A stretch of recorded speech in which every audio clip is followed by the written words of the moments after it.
Alright, Poopgate, the most insane scandal that sounds fake. Alright.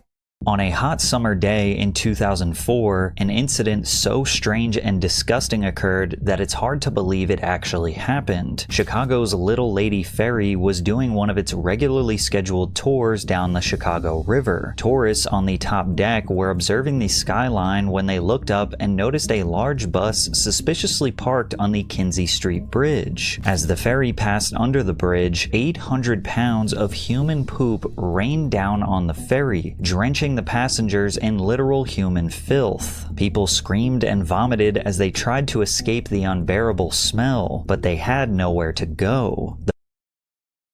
I would literally jump. I would jump off the ferry. If I was in the back, yeah, I don't know, bro. I would jump. I'm sorry. The bus immediately sped off after dumping its load, and if it weren't for two extremely important pieces of evidence, we may have never known why it happened, how it happened, or who to blame. The water's probably not much better. No, it's gotta be better than just pure poop. Chat, no, I know, into the Chicago River, I would. Yeah, rather than getting like actual fucking shit in my mouth, yes. The caca's going in the water too. But yeah, but at least it's water. There's some fucking water. It's not just pure poo-poo. Chatta. It's not pure poo-poo ass. For what would eventually be known as Poopgate, or There's the no Dave Matthews way, Band right? Chicago River Incident. At around 1:00 p.m. on Saturday, August 8th, 2004, a line of 120 people began boarding the ferry called Chicago's Little Lady. With the tickets going for an affordable $25, it's the perfect way to relax and see the city. The passengers are a diverse group of people. Senior citizens, journalists, mothers, fathers, and children file in for a memorable experience. Yep. A newspaper reporter, Brett McNeil, is using it as a distraction for his complicated relationship. I had a girlfriend whose ex was visiting from Boston. We were just looking for something to do. I was a newer tribute. Just got shit all over you. Poor fucking girlfriend. Reporter, and so worked a lot of those Sunday shifts, but I had a rare Sunday off. We decided to do a boat tour. It was truly beautiful, perfect weather. At that time, the river was not nearly as busy as it is now with just pleasure craft. It's such a beautiful day that all 120 passengers are considering walking out on the top deck to soak in the sun. As the ferry makes its way down the river, people are anticipating over 50 architectural landmarks to observe on their trip, including the Wrigley Building, the Willis and Tribune Towers, and Marina City. Chicago is incredibly proud of being an industrial heartland, and they've made efforts to preserve the older structures like the Kinsey Street Railroad Bridge, one of the first of its kind to raise up and let larger boats pass through the river. It's no longer in use, but it is technically still functional and maintained as a historic landmark that's over 100 years old. It has since been replaced by the Kinsey Street Road Bridge that sits right next to it. It's important to note that the drive— Do you think that bridge looks at the other bridge and is like, fuck you? surface of the bridge is not made of concrete or asphalt, but rather a steel grating to prevent the buildup of heavy rain and snow. It's a genius feat of engineering. The water falls from the sky but passes through the holes in the bridge to the river below, and as a result, cars don't hydroplane and crash. It's safer for everyone, but unfortunately, the holes in the bridge's surface was what created the opportunity for the day in Chicago's history. At approximately 1:18 p.m., Chicago's Little Lady is heading towards the bridge. Everybody was sitting on the deck in plastic chairs, like deck chairs. Nobody was downstairs. Up above, passengers near the back of the Little Lady see a large black bus began traveling across the Kinsey Street Bridge. It temporarily stops and blocks out the sun at the bow of the ferry. Everything seemed normal until a cascade of liquid began spraying from what looks like the back of the bus. To guests like McNeil, this was weird but likely harmless. I was confused about what it was. I thought it was either a street sweeper or one of those trucks that you'll see with the big water tanks, and they use but why is it still stopping? Them to water the flower beds and the flowers along Michigan Avenue. That was my initial thought. Suddenly, the boat started traveling through what he called the Maid of the Mist. One drop fell and then another until the boat was almost completely covered in 800 pounds or 80 to 100 gallons of fluid fluid in just a few short seconds. Now the graphic that we have created is exaggerating. It probably looked more like brownish yellow raindrops, not necessarily large chunks of turds falling from the sky. Why and not, since there are man? no real photos or videos of the incident, we don't actually know what it looked like. This all happened pretty real. quickly. That's It's like a true. car crash. Things slow down. It's You just see the shit falling from the sky. bewildering. Your mind is trying to process what it's just seen. The boat continued past the bridge, the bus disappeared south, and then there was like an unmistakable smell. Passengers began to look at the brown and yellow liquid that was covering their bodies head to toe. Then it hits them. The liquid that's been poured all over their faces, their clothes, getting in their eyes. I would actually never go outside ever again. And mouths and ears is literal liquid. Some begin to scream, some yell in a fit of rage, while others run blindly in random directions before vomiting all over the upper and lower decks. I don't blame him. One woman tries to console her baby as the sewage continues to cling and dry all over Bro, and on the babies too? Like, babies don't have great immune systems either. them, while the elderly Oh and my handicapped God. panic as they are unable to move away from their chairs, caked in cursed sludge from the Oh my mysterious God, that is bus. so gross. The ferry's 120 passengers are trapped on an island completely covered in human waste, and there's nowhere to go. Up on the bridge, the Oh my brown and yellow God. liquid is so thick that some remains on the steel grating to get picked up by rolling tires. Lynn Ew. LaPlante, who was driving on the bridge, describes it as an inescapable nightmare. She began vomiting outside of the car window. Oh my God. And swerving violently as she was driving. She later described it as a new form of hell. Making that I don't even. She's not even over. I don't think this is an exaggeration, chat. I actually don't even blame her. matters worse, Lynn was I pregnant legit and would not eternally blame her. nauseous. All of a sudden, it was like driving Yeah, you into smell a like brick shit. wall of smell. I don't know how else to put it. We didn't see anything visually, but when we Yeah. got out of the car, it was all along the side of our car. Oh and my in the God, wheel ew. wells, just like raw sewage, just covered. Back down below, the captain of the ferry orders the bar to give away free drinks to try and calm down the poop-covered crowd. That's not gonna help. I don't want to drink after I got shit on. I don't want anything near my mouth after I got shit on. She also puts the ferry in full throttle to get back to the port as soon as possible, Oh my but nothing Lord. drowns out the screams of dozens of waste-drenched victims. As soon as they return, the crowd flees the boat and onto the docks. All of the money spent on tickets was refunded to the soaked passengers, Yeah, I don't and the blame staff hurry up and wash every part of the boat to get it back up and running. And you would think they would maybe shut down the ferry for the day, but no, they just cleaned up the boat and did another service at 3 o'clock. I can only imagine they it's not gonna happen a second time. thought, we'll give them a refund, The poop they'll go deck. take a shower, we'll be up and running for the next service, and nobody will ever think about this again. But unfortunately for them, this was already developing into a national news story. Oh It my was like God. a downpour. Captain Sonia Lund saw it, but passenger Mike Scarpelli was one of the people drenched in the deluge. There were some older people on there that had limited mobility. They were doused from head to toe. Their Oh my gosh. hair was soaking wet, literally covered in urine and feces. There was a pregnant lady that could barely contain herself. Dude.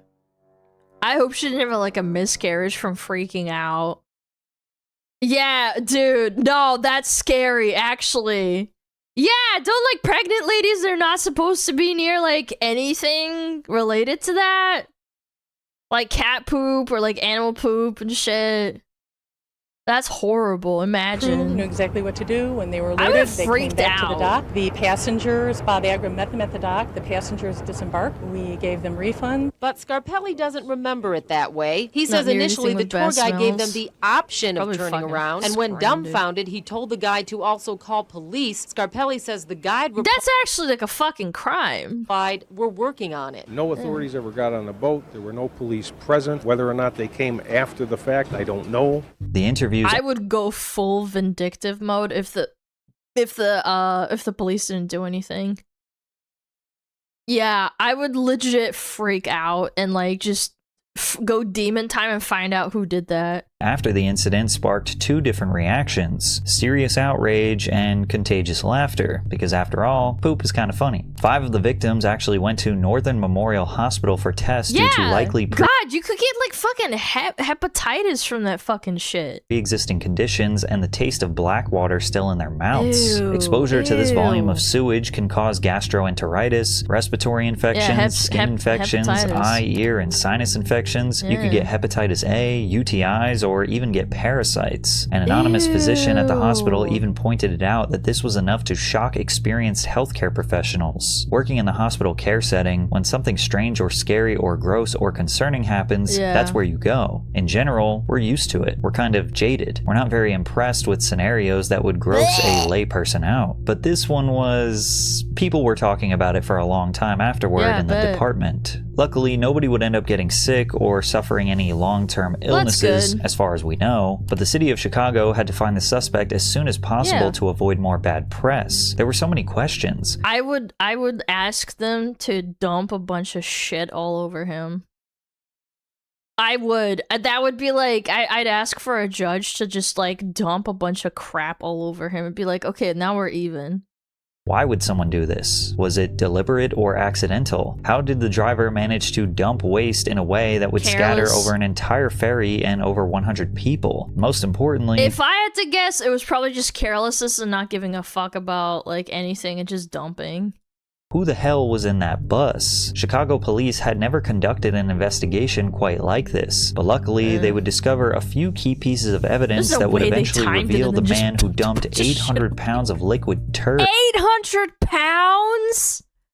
The Poopgate investigation had officially started. The Illinois Attorney General, Lisa Madigan, was out for blood to see what environmental laws had been violated. The first key piece of evidence was the discovery of the make and model of the vehicle, a modified 2003 Monaco Royale coach. The bus was more like a mansion on wheels, a luxury Class A diesel pusher at 45 feet in length. It had its own large shower, master bedroom, and tile floor. So it wasn't just a random, like, bus with tourists? These buses usually have 50 to 100 gallon waste tanks, meaning it was more than capable of holding a massive amount of poop. But this is where this isn't even like affluent family type shit. This is like celebrity status. Very interesting. According to McNeil, I happened to meet a guy who had one, a luxury coach. He bought this tour bus that happened to be Bob Seger's at one time. And so I was like, hey, these buses, can you remotely dump the toilets? And he said, absolutely. He showed me all about how you can do it from the driver's seat. So the technology exists to dump the toilets from the road, from behind the wheel under power, and it's existed for a long time. But it's still unclear if the driver was able to do this with just the press of a button. It's likely that in order for the driver to successfully dump out the waste from this Monaco Royale, he would have had to park, exit the vehicle, and run around to the two valves present near the back of the bus. One valve was for the gray water that comes from sinks and showers, and the other valve was for black water packed with weapons-grade feces and fermented urine. The Royale had a state-of-the-art Sanicon waste system, which could help liquefy solids and allow dumping with ease. All he had to do was flip the pump switch while the black water valve was pulled open, and the sewage would cascade down as the driver ran back to his seat and continued driving across the Kinsey Street Bridge. Unfortunately for the suspect, law enforcement found their second piece of evidence from a surveillance photo that was able to confirm the Monaco Royale, which crossed the Kinsey Street Bridge at the same time the passengers were soaked. But the third key piece of evidence was a paper given to the authorities at the very start of their investigation. It was provided by one of the passengers at the back of the boat, who managed to write down both the state and license plate number as the sludge rained down on him. Police were shocked when they tracked the plate and discovered it was a band tour? That the 2003 Monaco Royale belonged to a luxury tour bus for the Dave Matthews Band. And just like that, they found their first suspect, DMB bus driver Jerry Fitzpatrick. I hear that you were the driver on the bus in Chicago that dumped its human waste. You know, there was an incident of that happening, and I was in Chicago when that happened, but it was not me. I had nothing to do with it at all. I was accused of it, actually. It was your bus, right? Because I'm driving a bus. Yeah. I was accused of it, and I just say that I didn't do that. According to the Chicago but then who did it? Tribune, Fitzpatrick confirmed he was in Chicago with Matthews, whose band played the second of two shows at Alpine Valley in Wisconsin later. It was the Poop Fairy? Who was that? at night, but the driver said he was parked in front of the Peninsula Hotel when the waste rained down from the bridge several blocks away. Fitzpatrick told the press, "There is no way I could be responsible for that. I haven't emptied the tank for days. Besides, we are very cautious about how we do that sort of thing." They also felt the need to clarify to the press, "This band is very environmentally conscious." Who the fuck says that? And to further clear his name, Jerry actually pushed a police sergeant named Paul Gardner to inspect the bus. He even gave Sergeant Gardner his phone to tell a reporter that his tank was almost full. However, the band had a total of 5 buses parked outside the Peninsula Hotel, and authorities were unsure of which one was the dumper. A band as popular as the Dave Matthews Band will tour with multiple buses. One for the band members, maybe one for the crew, and 2 or 3 for equipment, all traveling separately to keep everything running on time. The band was leading. That's fair. That does give you the benefit of the doubt. The Alpine. But it had to have been someone that was like using it. Valley Music Theater, which is 2 hours north of Chicago. Now, according to rvdumpsites.net, there are a few different places the band could have stopped to discard the waste from the bus. Then again, this happened over 20 years ago, so we don't know if any of these current locations were available back then. We do know that money was definitely not the problem, because even back then, it only cost about $10 to empty the tank. Upon further investigation, authorities managed to confirm— Yeah, $10 or like thousands of dollars in fines. Which one? The exact bus that did the dumping. One of the passengers was the band's violinist, Boyd Tinsley, and the driver was Stefan Wohl, which raised another question that we would never get an answer to. How could the tank possibly have 800 pounds of waste in it? The tour started in June. The average person produces less than— Are we doing poop math? Oh no! 1 pound of waste per day. Since the bus was only occupied by 2 people, 2 months of use would still only be about 120 pounds in most extreme cases. Since the band had 5 different buses, and Dave says this particular bus was not the one he was on, how was that tank full? They were either letting a lot of people go to the bathroom on this specific bus during tour stops, or that thing was backed up from previous tours months or even years ago. Yeah. But getting information out of this band wouldn't be easy. They knew they got good lawyers. Discussing the matter publicly would result in a PR nightmare, and telling the truth would make them guilty. The band spokesperson, John Vlotten, said, "Our driver has stated that he was not involved in this incident. We reserve judgment on anyone until we have seen the evidence. We have been and will continue to be—" Look, I just want someone to get dumped on with shit, man. I'm sorry, that's all I want.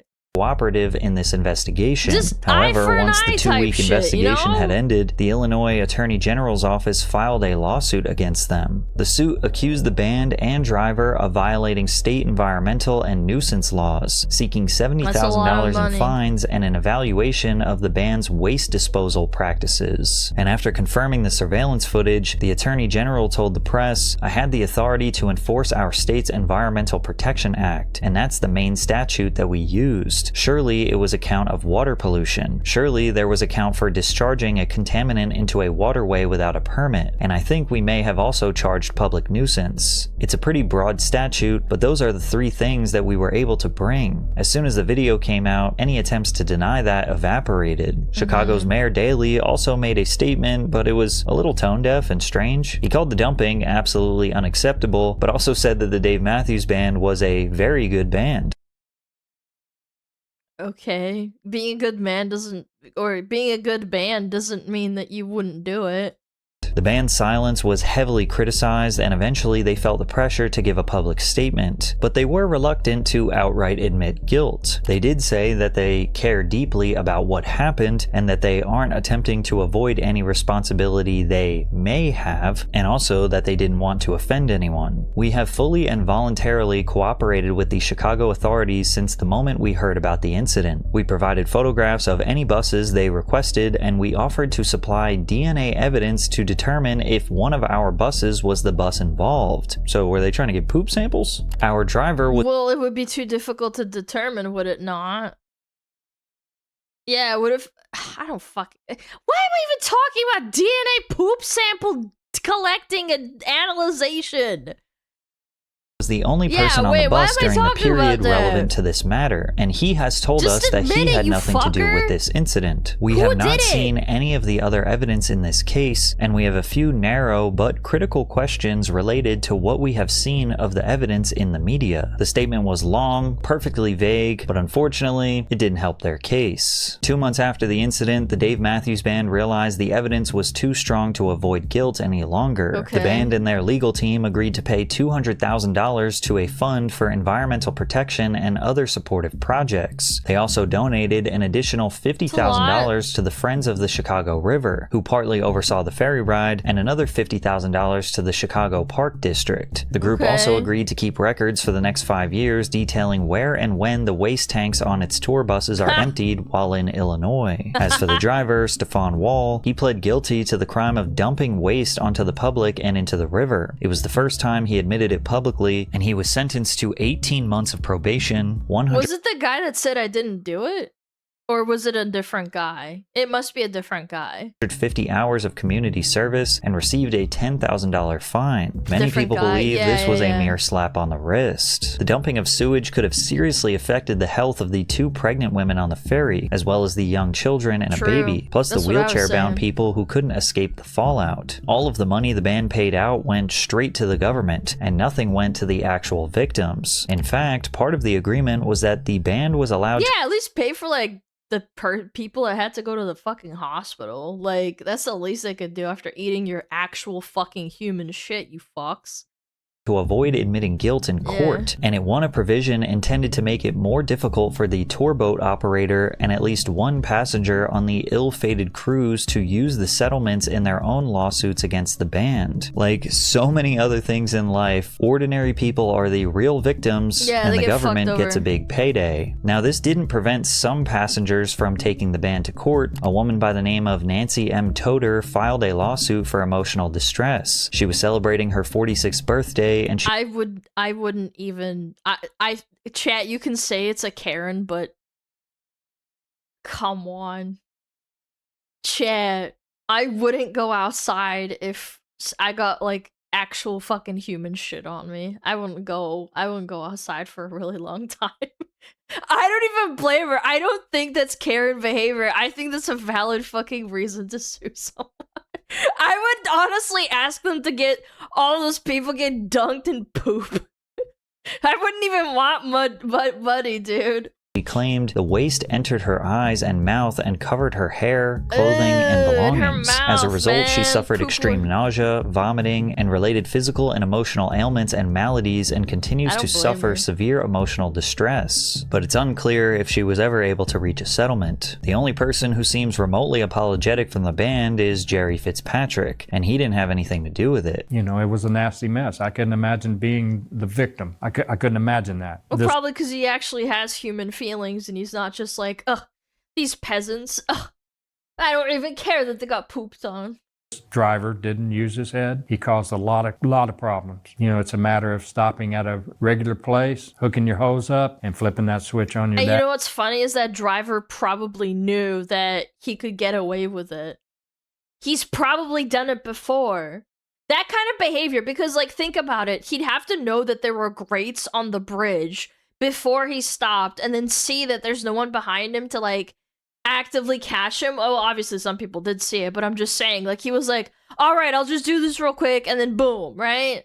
To letting it go in the proper place. Yeah, they almost got away with it. In May of 2005, the Dave Matthews Band attempted to prove they actually care for the environment in one of the worst ways possible. Dave Matthews and oh no, Boyd Tinsley joined up with Ben & Jerry's to fight global warming with the release of an ice cream called Dave Matthews Band Magic Brownies. In 2009, Dave Matthews himself spoke about the incident on the Cara Caravu podcast. With Ben & Jerry's? He said, "The bus driver lost his job and I didn't have my finger on the button, but it was one of our buses, wasn't mine, but it was one of the buses in my employment, and so I feel bad about it." He added, "It would be funnier if it were anyone." Brownies? Yeah, I didn't want to say anything, but really, you had to make it chocolate flavored, bro? You couldn't make it like, I don't know, raspberry apology or something?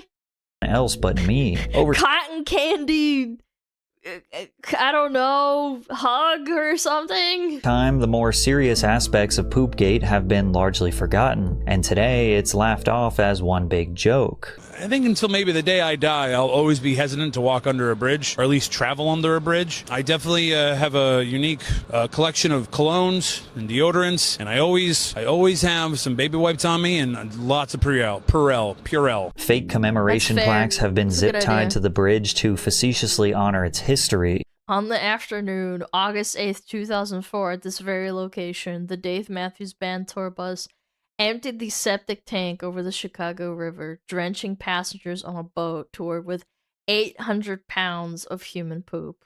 No one died that day, but many wish they had. I mean, unironically, though. The Chicago Hideout actually threw a dance party to celebrate the 20th anniversary. Even the Chicago Bulls organization has Okay, that's kind of funny. The furries coming out to say sorry. Put in efforts to act like this incident was something the city should pay its respects to. But the Dave Matthews Band does not lean into the jokes. They remain pretty silent about the situation to this day. And after all these years, we still don't really have a true motive as to why Stefan Wohl did this. It's hard to imagine. Probably just being fucking lazy as fuck. Imagine it was a pre-planned elaborate prank, but rather that he was just too lazy to empty the waste tank at a dump site. If there's But he knew that driving over that bridge, he could dump it there, any lesson to be learned from Poopgate, it's that what's traumatic for us in the moment is almost always something we can laugh about with friends in the future. Or in other words, shit happens. Okay, buddy. Alright. Shit happens. Ha ha ha. Very funny. Oh my god. That's good. That's good. Alright, I hope you weren't eating, chat! I just imagined having 800 pounds of shit on me. That was not pleasant. That was a crappy joke. Yeah, go check him out. Go check out the crappy joke guy, Patrick.